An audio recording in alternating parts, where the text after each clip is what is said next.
महापालिकेच्या हद्दीत कोणतंही खुदाई काम करा, तुम्हाला विचारणार कोणी नाही. कारण अधिकारी आणि कर्मचारी आपापल्या कामात व्यस्त आहेत. रस्ता खुदाई करा की मनपाच्या मुख्य पाईपलाईनला पाईप जोडा, तुम्हाला कोणताच टॅक्स द्यावा लागणार नाही. कारण अधिकारी व कर्मचाऱ्यांना महिन्याच्या महिन्याला पगार भेटतोय. सर्वसामान्यांच्या कोणत्याही प्रश्नावर वेळ द्यायला त्यांच्याकडे वेळ नाही. मनपाच्या जागेवर कोण काय काम करतो हे सुद्धा संबंधित अधिकारी व कर्मचाऱ्यांना माहीत नसल्याचा फायदा उठवत शिवगंगा नगर येथील एका मुख्य रस्त्यावर जेसीबीच्या साह्याने खुदाई करण्यात आली.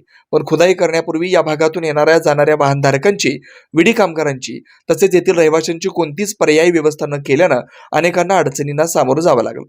पाऊस पडल्यानं परिसरात निसरड वातावरण झालंय, त्यामुळे गाड्या स्लिप होण्याचं प्रमाण वाढलंय. कोणतंही काम होत नसताना संबंधित ठेकेदार व कर्मचारी या ठिकाणी उभं राहून कामाचं स्वरूप सांगणं गरजेचं आहे. पण तसं होत नसल्यानं वादविवाद होऊन प्रसंगी हाणामारी होण्याचे प्रकार वाढलेत. तरी संबंधितांनी लक्ष देणं गरजेचं बनलंय.